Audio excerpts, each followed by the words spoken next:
Wonderful. So if you can, Jane, introduce yourself. Tell Sure. us a bit about your journey, your passion, and what brought you here today for us to chat about ecom and AI and DTC. Great. So my background is in infomercials. I know that's maybe an outdated term. It's also called direct response television.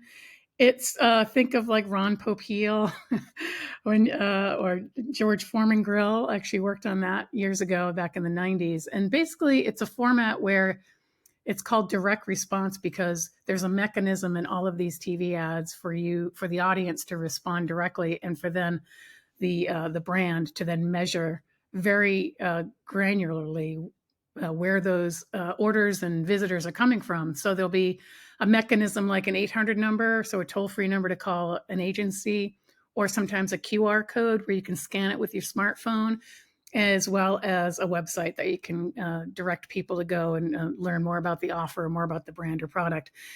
And as a result of that experience, doing that for 30 years, just having a lot of video production experience as well as marketing, um, the industry has really evolved for the past 20 years or so. Everybody kept telling me, oh, infomercials are dead. Nobody uses them. Well, they don't use them as much, but they're still very effective for the ones that do work. And so I have clients that utilize DRTV, these infomercials, as one way to drive sales, and it really promotes sales across all other platforms. So their social media performance increases, their email performance increases. You just get more touch points with your consumers, and TV is a great way to sort of broadcast that out and capture everybody under one net, and then provide everywhere that they want to shop the ability to do so. So they can shop for your product on Amazon, via email, via TikTok or YouTube or all those social platforms, or directly on the website. And so that's what my business is. Direct Branding is the name of my company. And I've been working with clients in lots of different categories over the past few years that really are looking to enhance and optimize their B2C business. And so what I found with HelloRep as a chat feature, an automated chat feature, that has been probably the single most simple and effective app that I can recommend to my clients to use, hands down, compared to any other sort of platform that I recommend for my clients to use. I always get a lot of pushback, rightfully so, from clients who don't want to have yet another app to pay for, to download or manage. And HelloRep is really hands off and simple, but it does an incredible. It improves your bottom line tremendously with very little effort. I guess that's the best thing I can say. And my experience with utilizing chat as another sales channel and marketing channel has just done nothing but optimize all the other channels. So it's now a critical part of what I include in my checklist for my clients to use. Does that answer it? I kind of Yeah. rambled there. Yeah. So what are some of the other practices that you bring to your customers to drive growth? Yeah, really, I call it omni-channel marketing. It's not, revolutionary. It's just what I like to call it, because now the way that marketing has changed over the years is you kind of have to be on Amazon. It's kind of a necessary evil in a lot of cases. I know it's a big platform to take on, and you got to keep on top of it, and it can be a headache. But if it's done right, it can be really effective. So it's all the traditional marketing channels. So we use social media paid as well as organic search, email marketing. We're doing SMS marketing, which has been another sort of low-hanging fruit that's been really performing very well, in conjunction with all the traditional ways of marketing.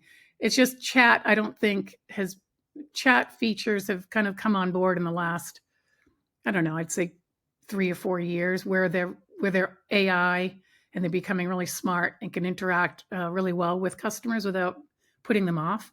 Mm-hmm. So there's no magic to the channels. It's just offer as many channels as possible, let your consumers shop where they want to shop. If they want to interact with a human, let them do that. If they don't want to interact with a human, let them do that. If they want to go to Amazon, go there and purchase the product on Amazon. So that's really kind of my philosophy, is make sure that you're set up to capture everybody in the net, no matter where they want to shop, and using a TV ad to drive that along with all of these marketing efforts really optimizes a really good business to consumer campaign. And what are this is of course the omni-channel is something that is so important, and many are trying. They're Yes. not succeeding necessarily, but many are trying to capture as much as possible, sometimes Yeah. doing so much and not capturing anything because they're Mhm. doing, going wide. What are some of the mistakes that you're seeing meeting new clients, the mistakes that they're seeing, and immediately you say, oh, okay, let's fix that? Yeah, that's a good question. So the biggest mistake I see, and I have an MBA and I learned this, anybody who has any kind of marketing or advertising background has learned this early on, is that when you're talking about branding and trying to gain the consciousness of your consumers, it's really important that you do your research, you put your best foot forward, you figure out what's the best marketing campaign and messaging. You got to really know your identity. And then once you know that, figure out the messaging and be consistent. What I find probably is the biggest mistake is clients will try something for a month and then quit and then move on to something else, and they don't really optimize it enough to know if it truly worked. So that's just a little bit of education on my part to anybody who's new to marketing or is not used to that.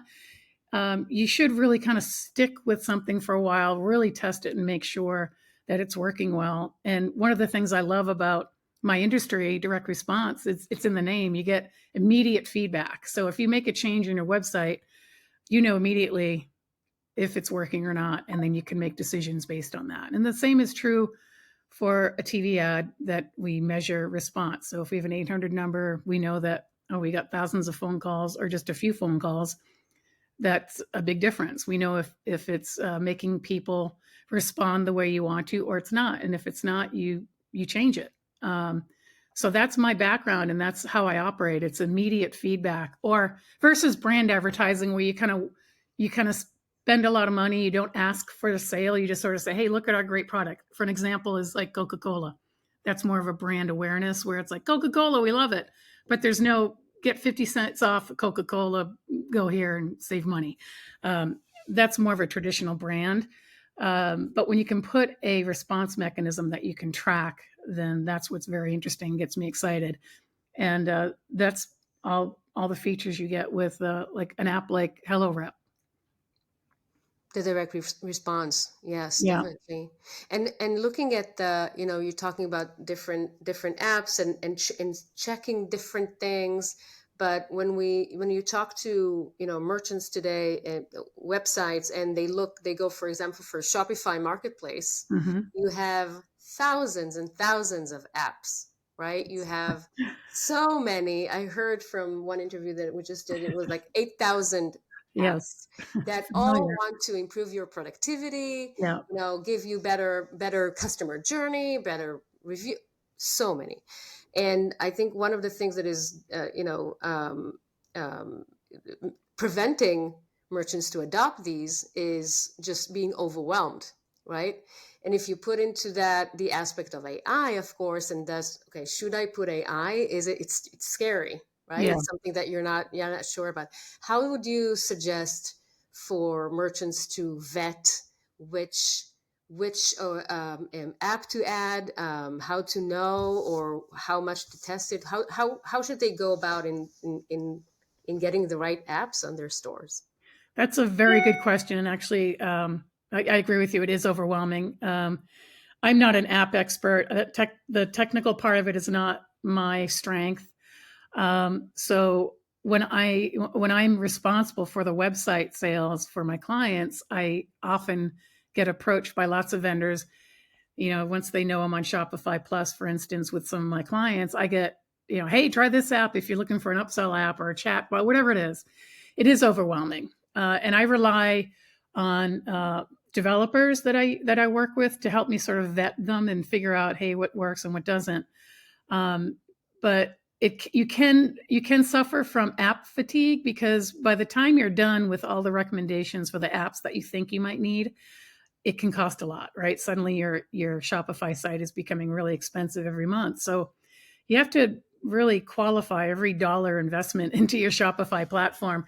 And I guess the best advice I can give for that is to rely on the experts. So if I don't have an IT expert or a technical expert, but my clients do. So I spend a lot of time with the developers and anybody who's involved with the website on the back end where they require APIs or integrations or anything like that, to say, hey, I go through first and say, hey, here's 5 recommended apps.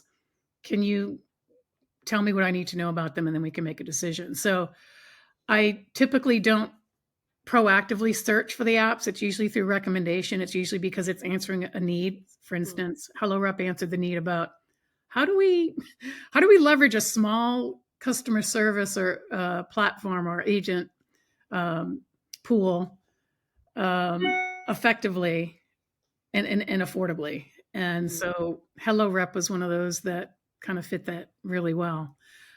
We found out about it, I think, just by happenstance. Maybe we got an email or something, and I followed up and learned a little bit more, and then decided, what the heck, let's take a leap. It wasn't super expensive, and I'm very glad I did, because I think we're getting like 50 times the return on investment with the cost of it at this point for my clients. So yeah, I've been really happy about it. I don't have any magic pill or wand to wave to tell people how to work their way through the overwhelming app supply on Shopify, but it's just rely on people who know.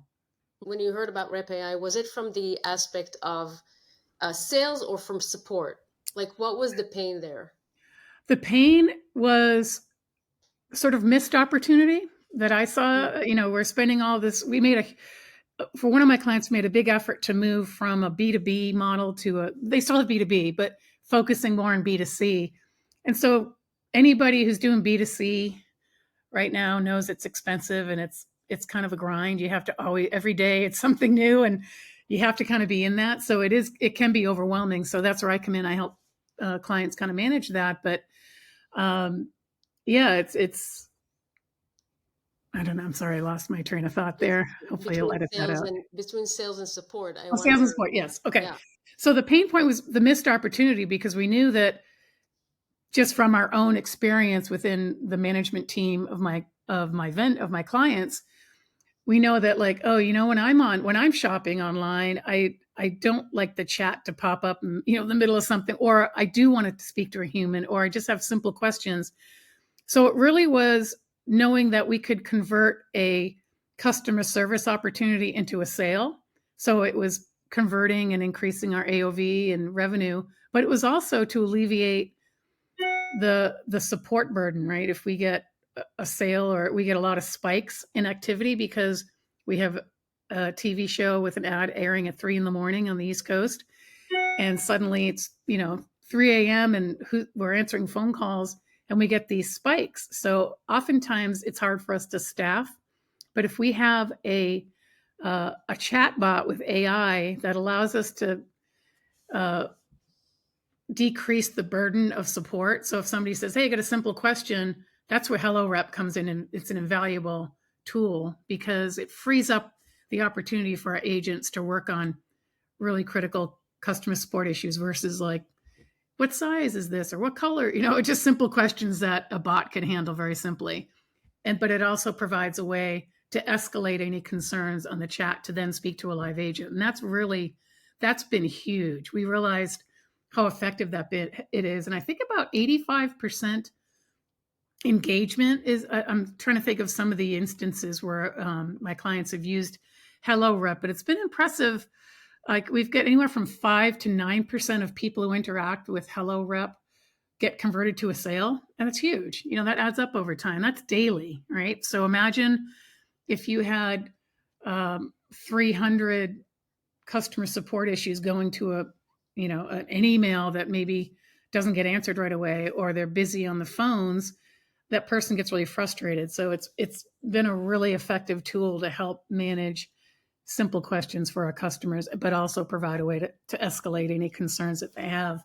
and then take care of it and then convert the sale because we're able to provide unlock special deals if they give us their email address, which is huge because it adds to our database, right? We use Klaviyo in a lot of cases for my clients, or any other email platform.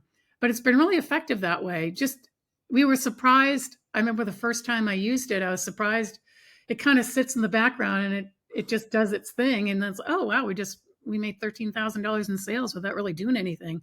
It was all automated. So that's been truly very, very effective. And like I said, I don't get a lot of headaches. So I'm not getting, problems with Hello Rep, like it crashed or that's the wrong information. It's a very simple tool. It's very effective and it's very affordable. And you can't ask much more than that. Yeah. And the support has been great. Very few tools I say that about, but Hello Rep is the one, maybe a couple others that I recommend highly that I feel good about and putting my name behind because I have personal experience with it over, I think, 2.5 years now. That's amazing. And you mentioned the 5 to 9%, depending on the month, I guess, suppose, depending of the day of conversion Yes. from a conversation. And we just researched that also with our clients and in general the benchmark of the industry, and that's 2% today Oh, on wow. Yeah. Shopify. So customers coming into your store, only 2% purchase. So Yeah. compared, it's double that and more, the ones that are actually talking to the chat and converting. Yep. That's such a big difference. Yeah. And if I look, if I recall on one client, it's a beauty device, FDA cleared device. And, it's got a high price point. They've got 2 price points, just under $1,000. And just that alone, I think we've generated just through AI generated sales in the chat, like it's almost 12% conversion. So that's like phenomenal. So anything under, I guess 7 or 8%, I guess we're spoiled because like, oh, that's doing horribly. But really, for the industry, that's an incredible conversion rate. That's amazing, and it covers the support aspect of it. I suppose Exactly. Yes. the ones that are coming into the chat, and just it alleviates their immediate question from, as you said, they just come in, they have a repeated question, and the support team can continue and do other more complex tickets, right? Yes. More complex That's exactly questions. right. And the other thing that's great about Hello Rep, and now I understand why it's so effective. I'm learning more. It really has to do with the audience, right? Because the audience, the consumers are changing. The my clients have various demographics. I either we're marketing to like 18 to 25, or in a lot of cases, I deal with folks that are like older, on the older side, so 45 plus, 60, 70, 80 years old. They're not typically as computer savvy. It's definitely growing by leaps and bounds in terms of improving the savviness with technology. So I was kind of skeptical about, oh, I don't know, how are these how are these older demographic folks interact with chat? They usually want to speak to a human. And we're finding that the demographics that we go after, it's definitely slanting more towards mobile, QR codes. They don't want to talk to a human. They know how to interact really well with technology. So the chat feature has really been effective. We don't talk to any of these customers, right? They just go in and they do like I said, 85 to 95% of those folks that interact with the chat feature or website get their problem handled through the chat feature completely. They don't want to talk to anybody. So like I said, it provides a way for consumers to interact with a brand the way they want to, not the way the brand wants you to react. So that's what's been, I think, revolutionary about it. I guess I know it's a very simple technology in terms of just understanding how it works and what the goal is, but I'm sure there's a lot of complexity in the background to manage the AI aspect to make it more user friendly, so it doesn't sound like a robot. It can adapt to the conversation and the tone, and I found that's pretty compelling as well. That's getting improvements all the time. So Mhm. that's another really great feature. You're not relying 100% on AI and then worried about it's going to say something weird or sound like a robot. It sounds very friendly and approachable. It sounds like a real human for the most part, and it's always improving. Yeah. And how do you, you do marketing and advertising, but how do you also, you do also branding, right? How do you Correct. implement the brand in the chat? Because it's basically it's speaking, right? It's Yeah. speaking to your shopper. Yep. Do you do anything special there? Really, what I probably the best feature for that sort of thing, besides, when we write what they're called chips, which are those little bubbles that appear that, say, hey, if you want to know about any special deals, click here. And that part in particular, I think, speaks really well to the branding because you can provide a branded link. So when you click on the link, it shows up and you go right to the product page. So it's a nice product image with your logo. Oh, here's the special deal. Just click here and add it to your cart. So that was a really nice feature that was a pleasant surprise to see that. People immediately recognize the logo, the brand, whether they see it, in Costco or social media ads or Facebook or YouTube or whatever it is. And so that's a really simple way visually to connect with the customer and the brand. And is there like a tone of voice or personality that you've added there? Yeah, I guess the only direction we gave Hello Rep was like just make it friendly. And I know where it's, for instance, for one of my clients, it's very science heavy. It's a technology that requires a little bit of knowledge, but ultimately the product itself is pretty simple design and very effective. But there's a lot of deep technology behind it. Hmm. So we don't want to overwhelm people with that. And so we don't want to sound like we're just a bunch of doctors and scientists and we can't relate to just the typical layperson out there. So the ability to adapt the tone and style of messaging as approachable and friendly, but knowledgeable and trusted was pretty simple. I mean, we just gave that direction, just like I said, provide approachable, friendly, knowledgeable, trusted tone. And Yeah, that's what we got. amazing. Have had to change it very little. That's so good to hear. So I wanted to ask you, we talked before about the journey of companies from B2B to B2C, Yeah. which is it's a different ball game. It's a different mindset. Yes. Um, so if somebody that views this interview and considering that they're doing now B2B, Hmm. they do want to go to consumer, work direct to consumer, what would be your advice? Before you do that, uh, basically everything that you do drives people to your website or drives to some online entity. So make sure your website is optimized. If you're using Shopify, for instance, versus if you have a website that you cannot easily adapt and change quickly, or if it takes weeks or months to make a change, that's probably you have to be more nimble when you're working with B2C versus B2B. That would be my biggest advice. Make sure you're using a platform for your website. Um, I've switched a lot of clients over to Shopify and Shopify Plus. I've used others, WordPress sites and such. But I find that if you simplify your website and make sure that it's an easy website for your developers to manage and Hmm. respond quickly. That's probably my biggest advice because the marketing doesn't change. You're using all the traditional channels again in the omni marketing model. You're using PR, you're using PPC, SEO, email marketing.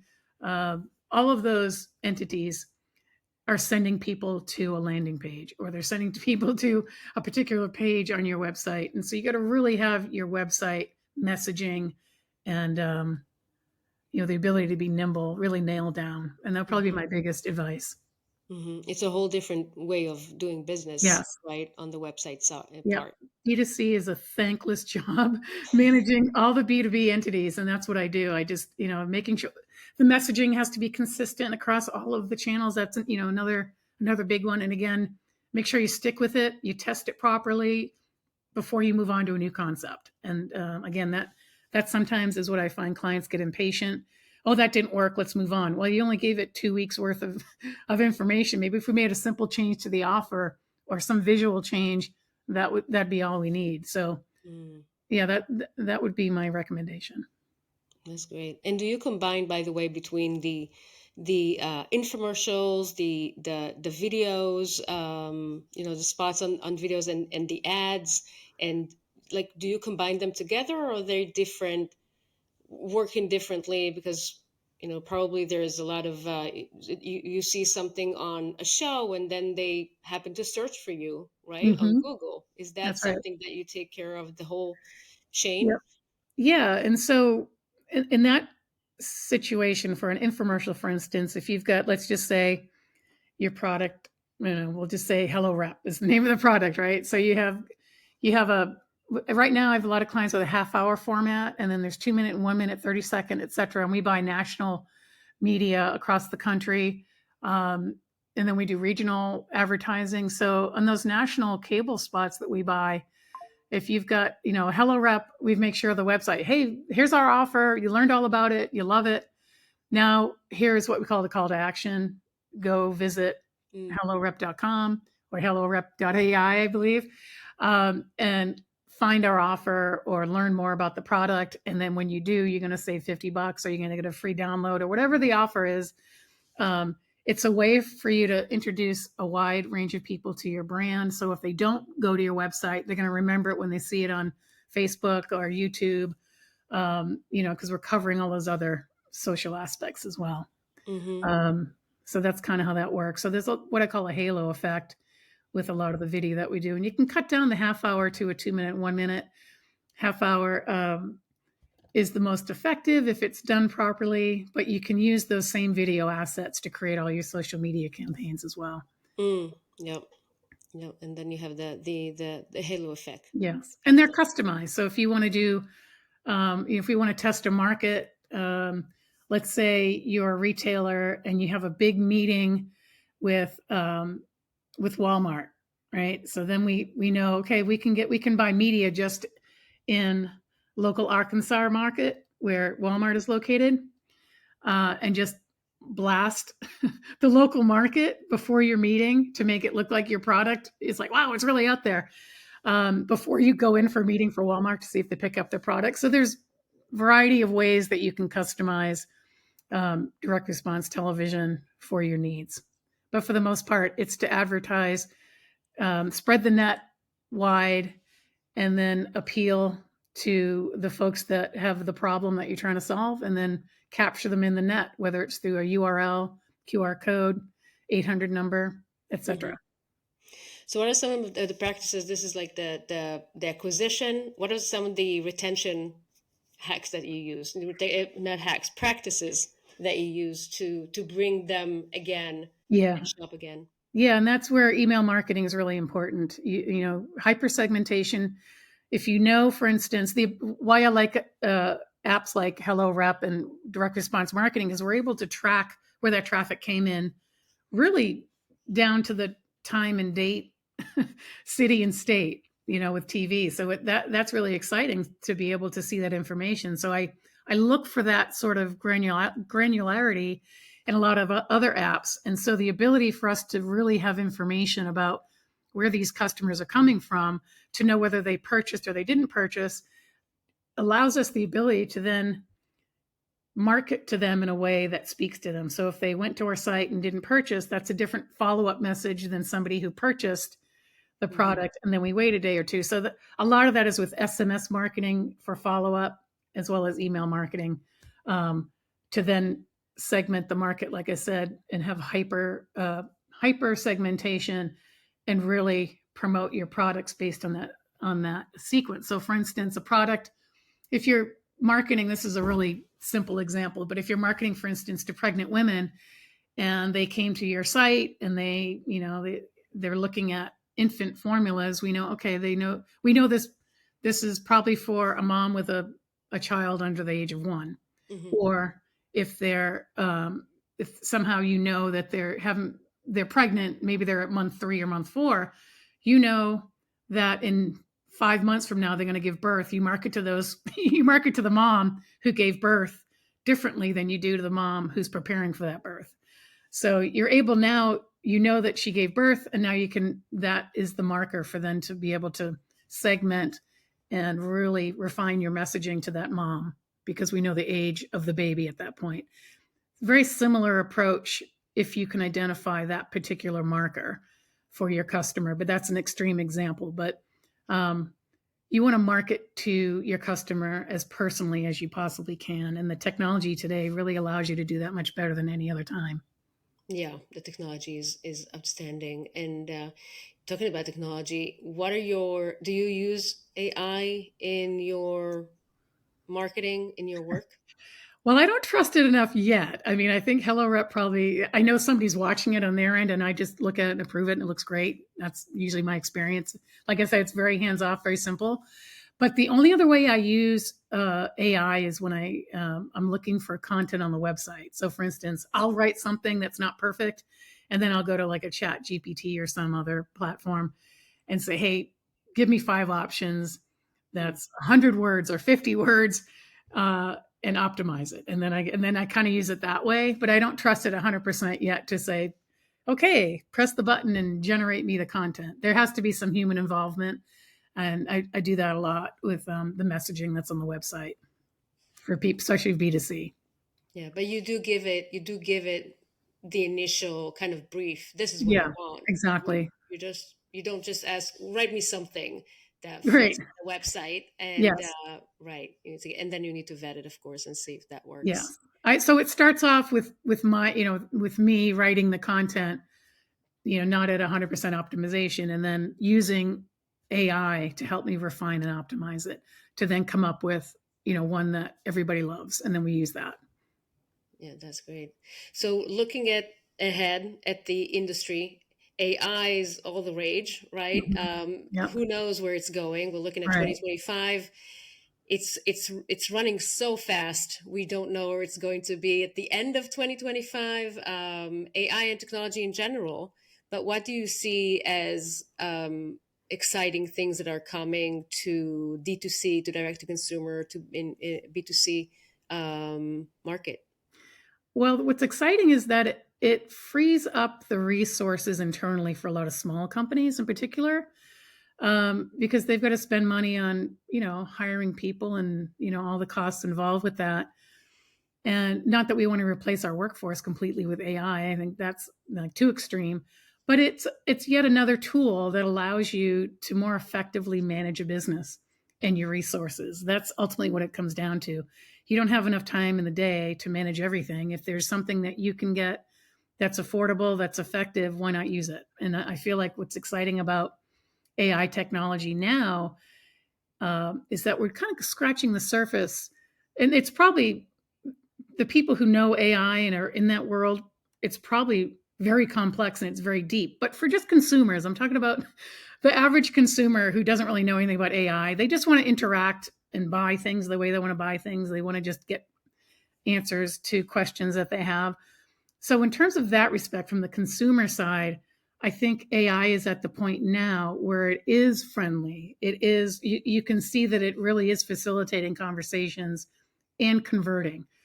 I don't know what the future holds. I don't know if it's going to get to scary levels where it's going to be, you know, um, almost predicting what you're going to say or ask. I don't know if we're ready for that. That's more of a societal change than really AI. So I think it's exciting, a little scary. It's like anything. If it's used maliciously or for wrong intent, then that's never good for anybody. But I feel like if it's managed well and there's a human hand involved with it, I think that really is the most effective use of it at this point. Did Yeah, that answer your I question? I agree. don't know if that Yes, was quite yes. right.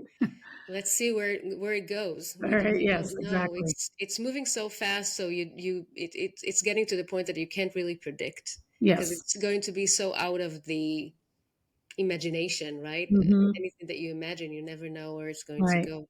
Well, Yeah. even right now, people are kind of freaked out when they have those home, you know, voice enabled devices like the Mhm. Nest or what's the Google The uh, Alexa and things like Alexa. that. Alexa. People get kind of freaked out when they have a conversation with their friend at home about some product, and then it shows up on their feed somehow magically. Then you get this fear about, oh, they were listening to me. So there's a little bit of paranoia involved with that, but again, that's more of a societal change, and that's what scares people, I think, about using AI. It's not so much that the technology is lacking, it's just the acceptance of it and how far do we push it. Yeah, I agree. I was writing somewhere. I just had a full conversation as I drove with ChatGPT on speaker, and I Uh-huh. was just having a full conversation. I wanted to know Yeah. something. I didn't have the time, so I just had that, and it was so real, so natural. Yeah. It's it's you can't comprehend it where we are right now. No, it's exciting to, I mean, it kind of, it blows your mind when you realize the technology and what it can do. And, you've seen the app, it's called, lip syncing. I mean, but it really looks like they're saying those words. So that can be, they call them the fakes, the AI fakes. So that's the skepticism people have about AI. But again, that's who knows where that's going to lead in the future. People just have to become, careful. Like Right, anything online, they just have to be careful and make sure that they trust the source or know whether they shouldn't trust the source. right. You're talking about, you talked about infomercials and commercials, Yeah, videos. Who knows where that going, right? right, exactly. Anything can be replaced. You need to, you will not know that it's not really, real Right. people. Yeah, that's That's right. crazy. Great. Thank you so much for your Yeah. time, Jane. Yes, of If course. people, where can people find you? Directbranding.com. That's directbranding.com. And you can go there. That's the easiest place to find me. Or just at Great. Jane at directbranding.com. Couldn't get any simpler than that, I guess. Wonderful. Thank you so much for your time. Yeah, thank It you. was a pleasure to talk to you. Same here. And thank you so much, of course, for your partnership with the, no partnership, but relationship with the rep team. Yeah, I'm happy to help out in any way. It's been a great product, and I refer like lots of people to you guys, and I'm happy to do so. Thank you. Have a great day. Thanks, you too. Bye bye. Bye.